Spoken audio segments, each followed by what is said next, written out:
Happy Sunday, everyone. I hope you're doing great. It's a beautiful morning out here. Been out in the garden. Birds are singing. Beagles are baying. It's good stuff happening. 6 years ago today began the most bizarre 2 weeks and the craziest Disney trip that I've ever had. It was also the first time I got to experience flower and garden, which is why it kind of ties in with gardening this morning. So, I'm going to tell you the story. It isn't a proper Sunday if you haven't had a jalapeno kolache. Got my kolache and my coffee. Let's keep this story going. Also, can I say, if you've never had a jalapeno kolache, you need to get you one. 6 years ago today, right about now actually, we were driving down to San Antonio for what was supposed to be the final competition of the cheer season. It was just a one-day competition. It was down on the Riverwalk. And on the way, we were talking about, the competition, and in particular, we were talking about summit bids. Now, if you're not familiar with this term, don't feel bad. Before I was a cheer dad, I had no clue what a summit bid was, but every year, COVID notwithstanding, they have a huge competition down at ESPN Wild World of Sports called the Varsity Summit. It's basically like Worlds for the lower levels of cheer.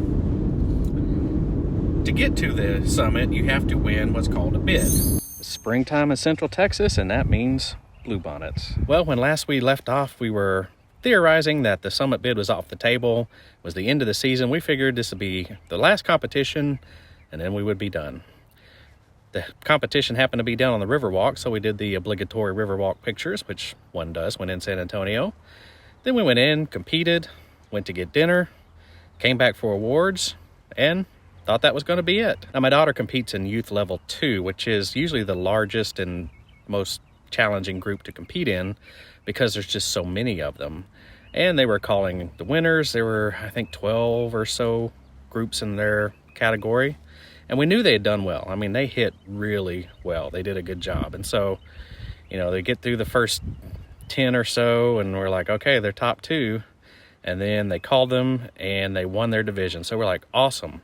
Now, at this point, we still weren't really thinking summit bid, because to win a summit bid, I mean, you have to be like top scorer for the entire thing, or at least top of your division. And at this point, we weren't thinking that that's what had happened. Well, then after they read all the winners, they get to the end, and they were the High Point champions. And we were like, holy crap. Can you say crap on the church property?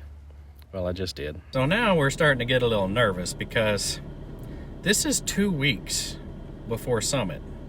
I mean, most of the people that got a bid are going to get it in December, January, maybe February.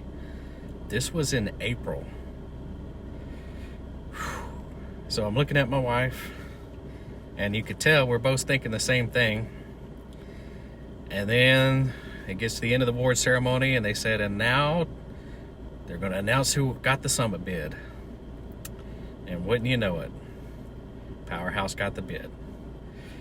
Now, I had 2 deeply opposing reactions happening in my mind at once. One, my Disney-loving self was freaking out happy because we're going to Disney World in 2 weeks. And 2, my bill-paying dad self was freaking out because how am I going to pay to go to Disney in 2 weeks? And the only reaction I had was just to laugh. Like, I just started laughing in the middle of the convention center. People had to think I had lost my mind. Grabbing some lunch, I'm going to pick up some Zaxby's. So, normally, what would happen when you get a summit bid is you're going to have either 2 or 3 different dates where you send in payments and you do your housing registration and everything goes through them, and it's all nice and nifty and all kind of runs in together, and it's great. When you got 2 weeks, you're pretty much on your own. Like, the housing's gone at that point. You can't even get on property. Even going through Disney, there was nothing left on property. Everything was sold out. I think there was like 2 or 3 concierge level things available at some of the deluxes, but that's outside of Bubba's price range right there. So for the next 2 weeks, there was this mad scramble of how in the world are we going to work this out logistically, financially.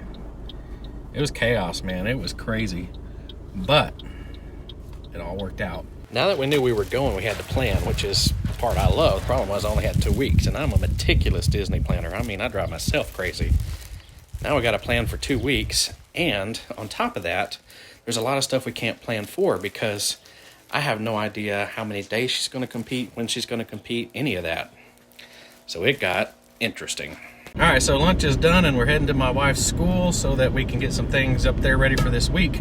I was telling them about what happened 6 years ago today. Do you remember what happened 6 years ago today? Because I didn't until Facebook told me what happened 6 years ago today. The Summit bid. So, do you remember what you were thinking when they announced that we had won a Summit bid? Gotta come up with the money. Yeah, that's definitely what I was thinking. I mean, I was calm on the outside, but I was panicked. Like, all the way home, I was like, oh, don't worry about it. We'll figure this out. It'll be all right. But I was panicking on the inside for about 3 whole days. But we made it. So, the last time I was telling them that when we go to Disney, I do like to plan just a little bit. Just not much. Just, just a little bit of planning. Okay. She doesn't believe me. I'll show you the spreadsheet sometime from one of our trips. But anyway, we only had 2 days. No, I mean not 2 days, 2 weeks to plan.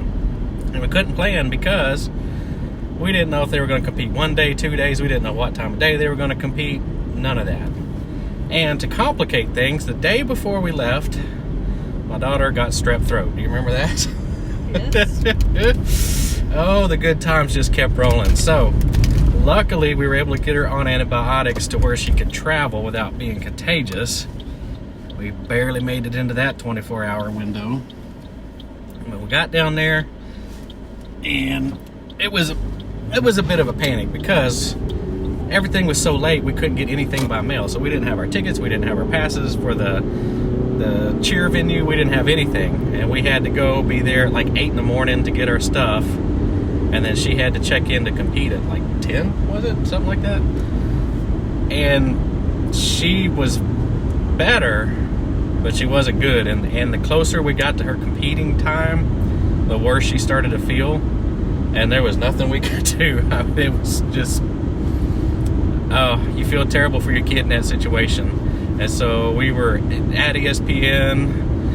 We weren't in the new facility yet. It hadn't opened. They hadn't even started building it yet. We were in one of the older facilities. But they had a little snack bar in there, so I was getting her Gatorade, and they went back to warm up, and we were worried to death because when she went back to warm ups, she looked sick. She did not look good at all, and we felt terrible for her. But as soon as it came time to compete, you would never know it. She came out as soon as her head popped up. She was smiling, and she did her routine, and they did a really awesome job.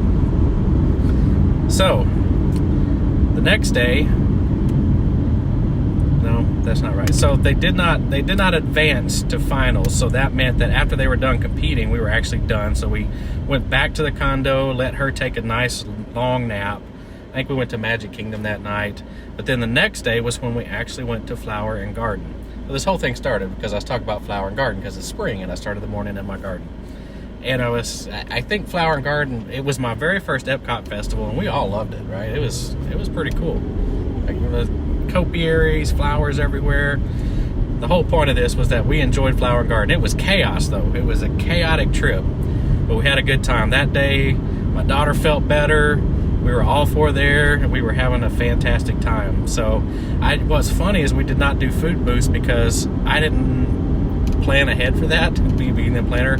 Because I'd never been to an Epcot festival and wasn't really watching vlogs at that point, so I had no idea food booths were a thing. So we had already eaten when we started seeing food booths, so we didn't even do the booths at that one. But we loved the topiaries, and it was just a really cool time. So if you're ever down for a Flower Garden, I hope you go visit it, and I hope your visit is not nearly as chaotic as our only visit to Flower and Garden, because that was something else. That was the craziest trip we have ever taken to Disney, ever. I mean, that was crazy, y'all.